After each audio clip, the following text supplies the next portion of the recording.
இந்த இடத்துல க்ரீன் கலரில் தெரியுதுல அதுதான் வந்து பாகிஸ்தானமா இருக்கும். அந்த சிலைக்கு கீழே எல்லாத்துலேயுமே பார்த்தீங்கன்னா எவ்வளோ கஷ்டப்பட்டு இந்த பேட்டில் வின் பண்ணுறதுக்கு உயிர் தியாகம் பண்ணாங்கன்னு சொல்லி அதில் கீழே போட்டிருப்பாங்க. அதெல்லாம் நீங்கள் படிச்சிங்கன்னா கண்டிப்பாக உங்கள் கண்ணில் தண்ணியே வந்துடும். ஃபஸ்ட்டு ஒரு ஹோட்டலில் போய் சாப்பிட்லான்னு முடிவு எடுத்துகிட்டு போனால் இன்றைக்கி தான் அங்கே ட்ரைடேவான். இந்த பஞ்சாயத்து நடுவில் என்னாச்சுன்னா என்னோட ஒய்ஃபு கொஞ்சம் ப்ரீத்திங் இஷ்யூ ஆரம்பிச்சிச்சு. இது ஒரு 2-3 டேஸாக இருந்துச்சு. ஆனால் இன்னைக்கு கொஞ்சம் பார்த்தீங்கன்னா கொஞ்சம் அதிகமான மாதிரி இருந்துச்சு. உடனே இந்த ஒரு வழியாக இந்த பில்லெலாம் போட்டு எங்ககிட்ட தந்துட்டாங்க. அந்த பில்லில் எவ்வளோ ஆச்சுன்னு பார்த்தீங்கன்னா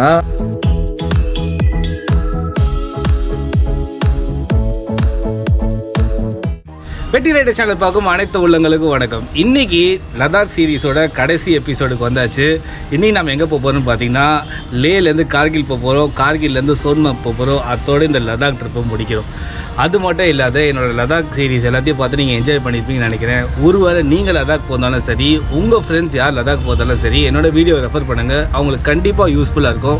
இந்த வீடியோவில் சோலோவாக போனால் எப்படி இருக்கும், குரூப்போட போனால், கப்பலோட போனால், ஆர்கனைசிங் குரூப்போட போனால் எப்படி இருக்குன்னு சொல்லிட்டு எல்லாத்தையுமே நான் கிளியராக சொல்லியிருக்கேன் உங்களுக்கு. அதோட ப்ரோஸ் அண்ட் கான்ஸும் சொல்லியிருக்கேன் உங்களுக்கு. அது மட்டும் இல்லாத நார்மலாக லடாக் மட்டும் இல்லை, நீங்கள் எந்த ட்ரிப்பு ஒரு லாங் ட்ரிப் போனாலுமே என்னென்ன பொருள் எடுத்துகிட்டு போகணும்னு சொல்லிட்டு டிஸ்கிரிப்ஷனில் மென்ஷன் பண்ணியிருக்கேன். கண்டிப்பாக அதையும் செக் பண்ணுங்கள். நான் ஏற்கனவே சொன்ன மாதிரி எங்களோட லடாக் சீரிஸ் எபிசோட இதோட முடிக்கிறோம். நெக்ஸ்ட் பார்த்தீங்கன்னா இந்தியா சீரிஸோட எபிசோட ஸ்டார்ட் பண்ண போகிறோம். அதுலேயும் பார்த்தீங்கன்னா அன்லிமிட்டட் ஃபன், அட்வென்ச்சர் எல்லாமே இருக்குது. ஸோ மிஸ் பண்ணாத பாருங்கள். நான் போடுற இந்த ட்ராவல் வீடியோஸ் எல்லாம் உங்களுக்கு யூஸ்ஃபுல்லாக இருந்துச்சுன்னா கண்டிப்பாக கமெண்ட்ஸை சொல்லுங்கள்.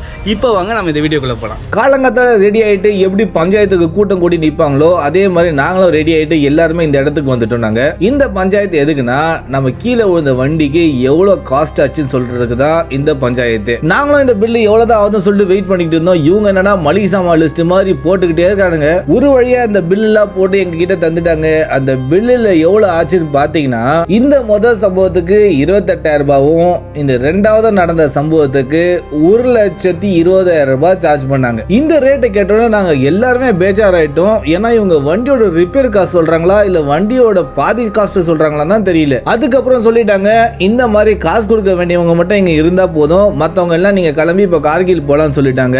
ஆனா 10 நாளா இவங்க நம்ம கூட நல்ல வைப்ல இருக்காங்க, எப்படி இவங்களை விட்டுட்டு போகுதுன்னு சொல்லிட்டு யோசிச்சுட்டு நாங்க எல்லாருமே இந்த பஞ்சாயத்து முடிகிற வரைக்கும் இங்க இருந்துட்டு தான் போனோம். நாங்க இந்த கான்வர்சேஷன் பாத்தீங்கன்னா ரொம்ப நேரம் ட்ராக் ஆயிடுச்சு. இவங்க சொல்ற விஷயமா லெஜிட்டிமேட்டா தான் இருந்துச்சு. என்னன்னு பாத்தீங்கன்னா லடாக்ல வந்து இன்சூரன்ஸ் அப்ளிகபிள் ஆகாதான். உங்களுக்கே தெரியும், ஒரு வண்டி இன்சூரன்ஸ் போச்சுன்னா கிட்டத்தட்ட 60 டேஸ் ஆகும். ஒரு நாளைக்கு 2,000 ருபீஸ் இவங்க ரெண்ட் கால்குலேட் பண்ணாலுமே ஆல்மோஸ்ட் 1,20,000 இருந்துச்சு. அது வந்து இவங்களுக்கு பெரிய லாஸ் ஆகுது. ஸோ அதனால லடாக்ல பார்த்தீங்கன்னா இந்த டென்ட் எடுக்குது, டிங்கரிங் பண்ணலாம் பண்ண மாட்டாங்களாம். ஏதாச்சும் ஒரு பைக் டேமேஜ் ஆயிடுச்சுன்னா டேரெக்டாக பார்ட்ஸை போட்டு ரீப்ளேஸ் பண்ணிடுவாங்களாம். இவங்க சொல்கிற விஷயத்தெல்லாம் கேட்டு நாங்கள் வந்து 1,50,000 ஆல்மோஸ்ட் பே பண்ணுறதுக்கு அக்ரி பண்ணிட்டோம். ஆனால் அவங்களுக்கு ஆல்ரெடி என்னோட ப்ரீவியஸ் எபிசோடில் பார்த்துருப்பீங்க, எங்கள் குரூப்பில் வந்து உங்களோட ஒரு லேப்டாப்பை தொலைச்சிட்டாங்க. அது அவங்க தான் தொலைச்சிட்டாங்கன்னு சொல்லிட்டு அவங்க அக்ரி பண்ணிக்க மாட்டேங்கிறாங்க. நாங்கள் அந்த கான்வர்சேஷன் ரொம்ப நேரம் போச்சு. அதுக்கப்புறம் நாங்கள் என்ன சொல்லிட்டோன்னா, நீங்கள் லேப்டாப்பை ரிட்டர்ன் பண்ணிட்டீங்கன்னா நாங்கள் உங்களோட பைசாவை தந்துடும் சொல்கிறோம். ஏன்னா டெல் லேப்டாப் உங்களுக்கே தெரியும், அதுவும் ஆல்மோஸ்ட் 1,40,000 ஆகுது இந்த ஆஃபீஸ் லேட்டிடியூட் லேப்டாப்ஸ்லாம். ஆனால் இவங்க வந்து அதுக்கும் அக்ரி பண்ணிக்க மாட்டேங்கிறாங்க. ஸோ ஆல்மோஸ்ட் இந்த கான்வர்சேஷன் 6 ஹவர்ஸ் போயிட்ட அப்புறம் ஒரு கன்க்ளூஷனுக்கு வந்தோம். என்னன்னா நாங்கள் வந்து 60,000 பே பண்ணுறோம். அதுக்கப்புறமா அவங்க வந்து ரொம்ப கான்ஃபிடென்ட்டாக இருந்தாங்க, இந்த லேப்டாப் இங்கே தான் இருக்குது, நாங்கள் கண்டிப்பாக தந்துடும்னு சொல்லிட்டு. ஸோ நாங்கள் என்ன சொன்னோம், 60,000 நாங்கள் பே பண்ணிடும், எங்களோட லேப்டாப் கிடச்சிட்டோடனே நீங்கள் எங்ககிட்ட உடனே சொல்லுங்கள், will transfer the amount quickly to யூன்னு சொல்லிட்டு நாங்கள். ஸோ அதுக்கு அவங்க அக்ரி பண்ணிட்டாங்க. ஆனால் இன்னி வரைக்கும் அவங்க லேப்டாப்பும் கொடுக்கல, நாங்களும் காசு கொடுக்கல. இந்த பஞ்சாயத்து நடுவில் என்னாச்சுன்னா என்னோட ஒய்ஃபு கொஞ்சம் ப்ரீத்திங் இஷ்யூ ஆரம்பிச்சிச்சு. இது ஒரு 2-3 டேஸாக இருந்துச்சு. ஆனால் இன்னி கொஞ்சம் பார்த்தீங்கன்னா கொஞ்சம் அதிகமான மாதிரி இருந்துச்சு. உடனே இந்த போர்ட்டபிள் ஆக்சிஜன் சிலிண்டர் வாங்கி கொடுத்தாங்க ஆர்கனைசிங் டீமு. ஸோ இது யூஸ் பண்ணதுனால கொஞ்சம் ரிலீஃபாக இருந்துச்சு. ஸோ நீங்களும் இந்த மாதிரி உங்கள் ப்ரீத்திங் இஷ்யூ ஏதாச்சும் இருந்துச்சுன்னா இந்த மாதிரி டக்குன்னு பக்கத்தில் இருக்க மெடிக்கல் ஷாப்பில் இந்த ஆக்சிஜன் சிலிண்டர் வாங்கிக்கோங்க, இமீடியட் ரிலீஃப் கிடைக்கும். இந்த பஞ்சாயத்தெல்லாம் முடிச்சுட்டு வெறுப்போடையும் வெறியோடையும் பசியோடையும் வண்டியை ஓட்டிட்டு போயிட்டு ஃபஸ்ட்டு ஒரு ஹோட்டலில் போய் சாப்பிட்லான்னு முடிவு எடுத்துகிட்டு போனால் இன்றைக்கி தான் அங்கே ட்ரைடேவான்.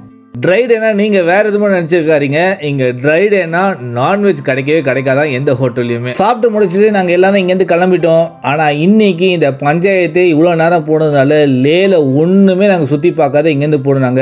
ஆல்மோஸ்ட் இன்னைக்கு டேவே வேஸ்ட்டு தான் நான் சொல்லுவேன். சரி நாம் எப்பவும் போல் நம்ம ரைடு என்ஜாய் பண்ணணும்னு சொல்லிட்டு போகிற வரவங்களா டாட்டா காட்டிட்டு நாங்கள் எங்கள் ரைடு என்ஜாய் பண்ணிட்டு போயிட்டு இருந்தோம். போகிற வழியில் இந்த மேக்னெட்டிக்கில் இருந்துச்சு. சும்மாவே நம்மளோட ரீடர் பார்த்தா பட்டை கிளப்பிட்டு போவார். இன்னைக்கு லேட் ஆயிடுச்சுனால இன்னும் பார்த்தா கிழிச்சு கூறு போட்டுன்னு வண்டியை ஓட்டின்னு போயிருந்தாரு. சரி நின்று என்னன்னு அந்த இடத்த ஆராய முடியாதனால நின்று ஃபோட்டோ மட்டும் எடுத்துட்டு நாங்கள் அங்கேருந்து கிளம்பிட்டோம். இந்த லடாக் எபிசோடில் உங்களுக்கு நான் கண்டிப்பாக எல்லா இடத்தையும் பற்றி சொல்லியிருப்பேன். நேச்சருக்கு அளவே இல்லை, சூப்பர் சீனிக்கான பிளேஸு, வேறு பிளானட் மாதிரி இருந்துச்சு. ரோடு பார்த்தீங்கன்னா செம்ம ஸ்மூத்தாக வேறு லெவலில் ப்ரோட்டீன் போட்டு வச்சுருக்காங்க.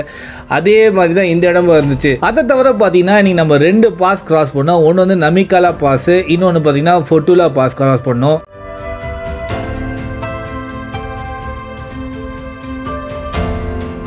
அது மட்டும் இல்லாத நம்ம இன்றைக்கி கிளம்புறதுக்கு லேட் ஆனதுனால லேட்டாக தான் ரீச் ஆனோம். ஸோ இந்த சன்செட் பியூட்டியை பார்த்துட்டே ஓட்டுறதுக்கு ரொம்ப ரொம்ப சூப்பராக இருந்துச்சு. இங்கே வந்து ரீச் ஆகிறதுக்கு ஆல்மோஸ்ட் 8 மணி ஆச்சு. வந்த டயர்டுக்கு எல்லாரும் சாப்பிட்டுட்டு மடம் தூங்க போயிட்டோம். லேலேருந்து ட்ராவல் பண்ணி இப்போ கார்கில் கிட்ட வந்துட்டோம். இந்த லேயில் வந்து சூப்பராக உண்மையிலே இருந்துச்சு. ஆனால் லேயில் நடந்த பிரச்சனை எல்லாத்தையும் நீங்கள் பார்த்துருப்பீங்க. ரொம்ப பிரச்சனை ஆகிடுச்சு இந்த வண்டி டேமேஜ்னால. பட் நாங்கள் சமாளித்து என்னென்ன சமாளித்தோம் நீங்கள் ஆல்ரெடி பார்த்துருப்பீங்க. அதனால் கிளம்புறதுக்கே லேட் ஆகிடுச்சு ரோடு. ஆனால் உண்மையிலே லேட்டு கார்கில் வந்து நீங்கள் இப்படி இருக்குமா அப்படி இருக்குமா நீங்கள் எதிர்பார்க்கவே வேணாம். நீங்கள் ஒரு வேளை வந்தீங்கன்னா கண்ணை மூடிட்டு வரலாம். சூப்பர் ரோடு, பெண்டு, கார்னரிங்லாம் அமேசிங்காக இருக்கும். அதை விட சீனரி வேறு லெவல். வரும்போதே பார்த்திங்கன்னா 2 பாஸ் கிராஸ் பண்ணி வந்தோம். அதுக்கப்புறம் இந்த 10 ஸ்டேயில் தான் ஸ்டே பண்ணியிருக்கோம். 10 ஸ்டே ஒன்றும் பெருசாக இல்லை, எல்லாம் ரொம்ப டர்ட்டியான டென்ஸ் தான். பட் இந்த மாதிரி ஒரு ட்ராவல் வரும்போதெல்லாம் நம்ம பார்க்க முடியாது இல்லையா, அதனால தான். ஸோ நெக்ஸ்ட் நாங்கள் வந்து கார்கில் வார் மெமோரியல் போகிறோம். அங்கேருந்து இன்றைக்கி வந்து சோன்மார்க்கில் வந்து ஸ்டே பண்ண போகிறோம். நம்ம ஸ்டேலேருந்து கிளம்பி கொஞ்சம் தூரத்தில் வரும்போதே இந்த டெம்பிள் இருந்துச்சு. இந்த டெம்பிள் என்னென்னா, நம்ம டிஸ்கிட்டில் வந்து இந்த புத்தா ஸ்டாச்சு பார்த்தோம் இல்லையா, அதே கைண்ட் ஆஃப் டெம்பிள் தான். மைத்ரேயி புத்தா டெம்பிள் தான் இது வந்து. ஆனால் இதோட சிறப்பு அம்சம் பார்த்தீங்கன்னா, இந்த கல்லுலேயே பார்த்தீங்கன்னா இந்த புத்தா ஸ்டாச்சுவை காவு பண்ணியிருக்காங்க. இந்த சிலை எப்போ பண்ணதுன்னு கேட்டிங்கன்னா 1st century BC-லியாமா. அது மட்டும் இல்லாத இந்த டெம்பிள் சின்னதாக இருந்தாலும் நிறைய பேர் வந்திருந்தாலுமே பர்ஃபெக்டாக மெயின்டைன் பண்ணி வச்சுருந்தாங்க. அதுக்கப்புறம் இந்த சின்ன ரூம்குள்ளே போய் பார்த்ததில்ல எக்கச்சக்கமான ஆர்ட் ரூஃப்லேயும் வால்லையும் வரைஞ்சி வச்சுருந்தாங்க. அதுக்கப்புறம் இந்த பிக் பாயை பார்த்துட்டு டாட்டா சொல்லிட்டு இவருக்கு பிஸ்கெட்லாம் போட்டுட்டு நாங்கள் இந்த இடத்துலேருந்து இப்போது கார்கில் கிளம்பிட்டோம். இந்த கார்கில் வார் மெமோரியல் போகிறதுக்கு இந்த சிட்டிக்குள்ளே போய் தான் போனோம் நம்ம. அதுக்கப்புறமா எல்லாமே கொஞ்சம் டயர்டாக இருந்ததுனால இந்த இடத்துல டீ குடித்தோம். இந்த இடத்துல டீ குடிச்சது வந்து ஒரு டிஃப்ரெண்ட்டான எக்ஸ்பீரியன்ஸ் இருந்துச்சு. நீங்களே பாருங்களேன். இது பேர் தான் நம்கீன் சாயா. இந்த நம்கீன் சாயா என்னன்னா சக்கரை போதா உப்பு போட்டிருக்காங்க. இங்கே டீ குடிச்சிட்டு இருக்கும் போதே இங்கே 2 பேரை நாங்கள் மீட் பண்ணோம். அப்படியே அவங்க எங்ககிட்ட பேச்சு கொடுக்க, நாங்கள் அவங்க கிட்ட பேச்சு கூட அப்படியே கொஞ்சம் நேரம் கான்வர்சேஷன் போயிட்டு இருந்துச்சு. அப்போ கேட்டாங்க நெக்ஸ்ட் நீங்கள் எங்கே போகிறீங்கன்னு கேட்டாங்க. கார்கில் போகிறோன்னு சொன்னோம். ஆனால் அவங்க கேட்டாங்க இங்கே இருக்கிற LOC 100 வில்லேஜ்லாம் பார்த்து முடிச்சிட்டிங்களாம் கேட்டாங்க. அப்படின்னா என்ன அப்படின்னு நாங்கள் கேட்டோம். அவங்க சொன்னாங்க இவ்வளோ தூரம் வந்துட்டு அப்புறமா இது கூட பார்க்காத போனீங்கன்னா நீங்கள் கார்கில் வந்திருக்கான்னு அர்த்தமே இல்லைன்னு சொல்லிட்டாங்க. அப்படின்னு சொல்லிட்டு நாங்கள் என்ன பண்ணோம், எங்களோட லீட் ரைடர் கிட்ட சொன்னோம் எங்களையும் LOC கூட்டிட்டு போங்க, அந்த 100 வில்லேஜ்னு ஒன்று இருக்காமே அதுக்கும் கூட்டிட்டு போங்கன்னு சொன்னோம். அவர் என்ன சொன்னார்னா இப்போதைக்கு நம்மளால போக முடியாதுன்னு சொல்லிட்டாரு. உடனே நாங்கள் என்ன பண்ணோம், ரொம்ப இன்சிஸ்ட் பண்ணிட்டு நாங்களே மேப் போட்டு அந்த இடத்துக்கு போயிட்டோம். ஆனால் இந்த ஒரு சின்ன இடத்துக்கு நாங்கள் மலை மேலே ஏறி போன இடம் வந்து பார்த்தீங்கன்னா டோட்டலாக டிஃப்ரெண்ட்டான எக்ஸ்பீரியன்ஸு.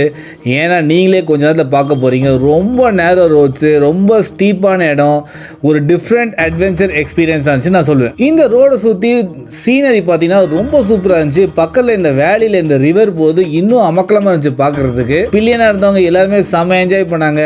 ஆனால் நாங்கள் வண்டி ஓட்டுறதா இந்த இடத்த பார்க்குறதான்னு தெரியாத கொஞ்சம் கன்ஃபியூஷன்லேயே அப்படி இப்படி பார்த்துட்டு நாங்களும் இந்த இடத்த என்ஜாய் பண்ணிட்டு தான் போனோம்.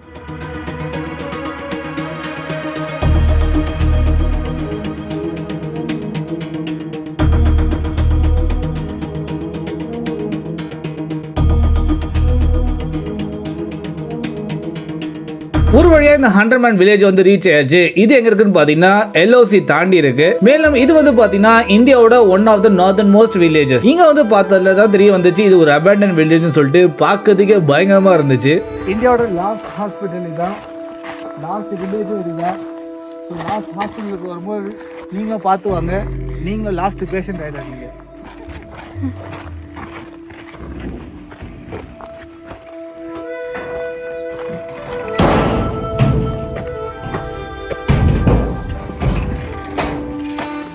Last hospital.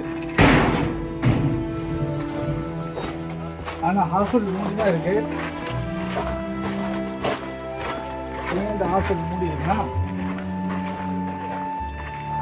இவ்வளோ தூரத்துக்கு யார் வந்து இங்கே அட்மிட் ஆவா, அதுக்காக தான் இந்த ஹாஸ்பிட்டல் மூடி வச்சுருக்காங்க. ஆனால் ஸ்க்ரீன்லாம் போட்டு க்ளீனாக தான் இருக்குது. ஐஎம் ஸ்க்ரீன் தியானம்.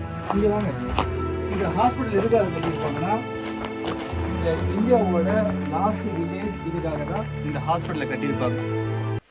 இவர் உட்கார இந்த சைடில் பார்த்தா நான் என்னமோ இந்த ஹாஸ்பிட்டல் இவருக்கு ஒரு பெட்டு போடணும்னு நினச்சேன். ஆனால் கரெக்டாக ஏஞ்சி வந்துட்டார்.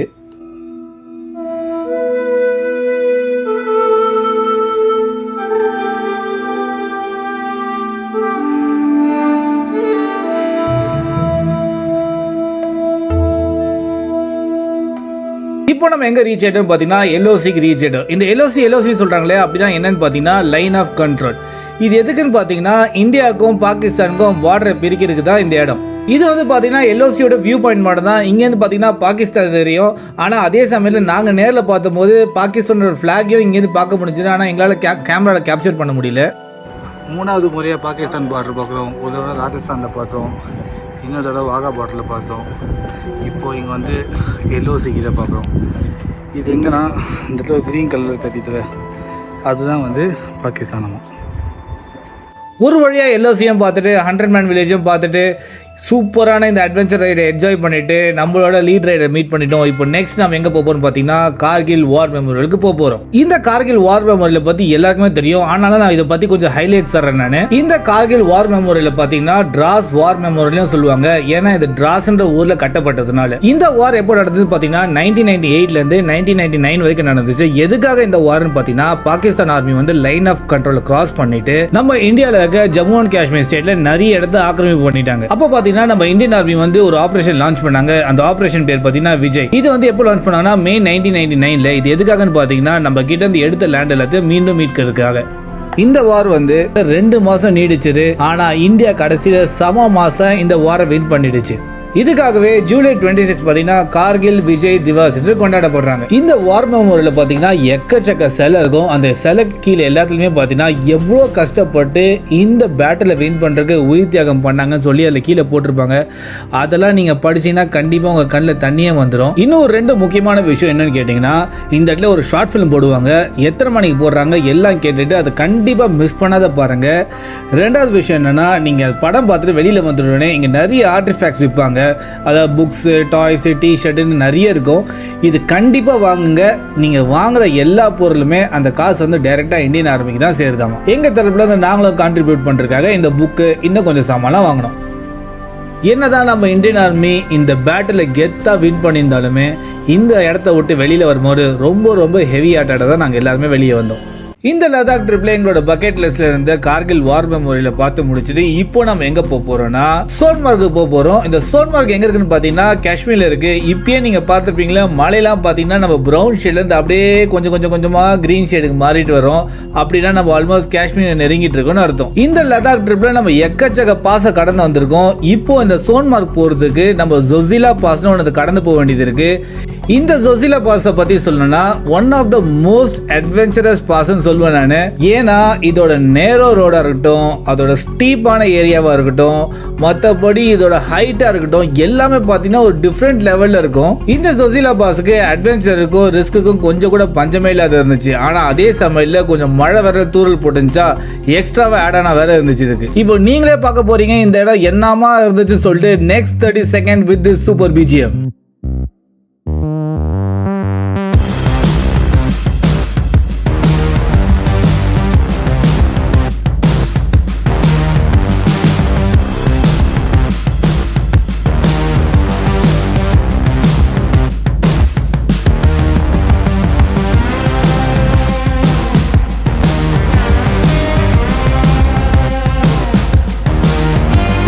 லீட் ரைடருக்கு பின்னாடி நான் வண்டி ஓட்டினால திடீர்னு இந்த ஒரு விஷயத்தை பார்த்து டக்குன்னு வண்டியை ஸ்டாப் பண்ணிட்டேன். என் பின்னாடி வந்தவங்க எல்லாருமே வண்டியை ஸ்டாப் பண்ணிட்டாங்க.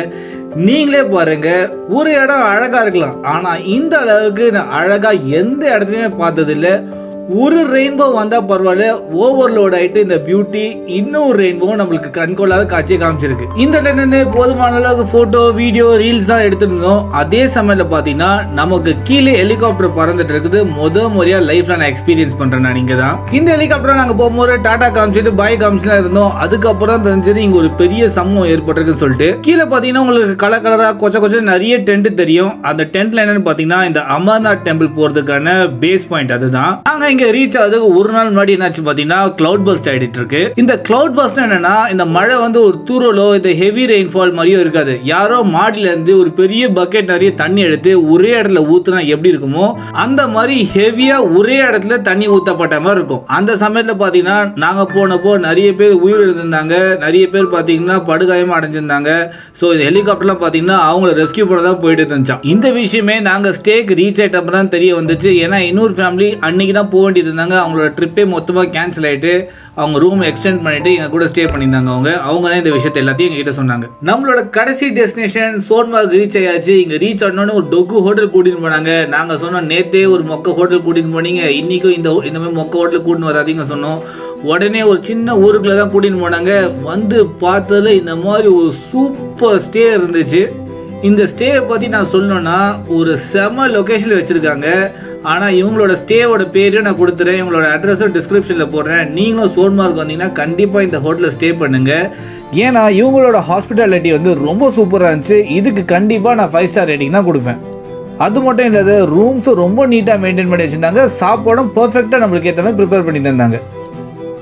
லாஸ்ட் டே அந்த ட்ரிப்பு வந்தாச்சு. சோன்மார்க்கில் இருக்கும். இப்போ சோன்மார்க்கில் வந்து ஸ்ரீநகர் ஏர்போர்ட் போகிறோம். டெம்போ ட்ராவல் வரப்போகுதுன்றாங்க. எல்லாமே பேக் பண்ணிட்டு ரெடியாக இருக்கும். ட்ரிப்பு முடிஞ்சிருந்த ஒரு கவலை இருந்தாலுமே ட்ரிப்பை சூப்பராக என்ஜாய் பண்ணுன்ற ஒரு செம சந்தோஷம் 100%ஓட லடாக்கை விட்டு நாங்கள் போகிறோம். ஸோ நெக்ஸ்ட் ட்ரிப் எங்கே பிளான் பண்ண போகிறோம்ன்றதுல ஸ்டேட். வாழ்க்கையில் எல்லாருக்குமே பார்த்திங்கன்னா ஒரு பிரச்சனை இருக்கும். ஆனால் எல்லா பிரச்சனைக்கும் ஒரே சொல்யூஷன் என்ன சொல்லுவேன்னா இந்த ட்ராவல் தான். நீங்களும் ட்ராவல் பண்ணி இந்த லடாக் வரைக்கும் வரணும்னு அவசியம் இல்லை. உங்களுக்கு பிடிச்ச இடம் எங்கேயாச்சும் ஒரு இடத்துக்கு ட்ராவல் பண்ணுங்கள். உங்களோட ப்ராப்ளம் சால்வ் ஆகிடவும் கண்டிப்பாக நான் சொல்ல மாட்டேன். ஆனால் நீங்கள் யோசிக்கிற விதமே வேறு மாதிரி மாறிடும்.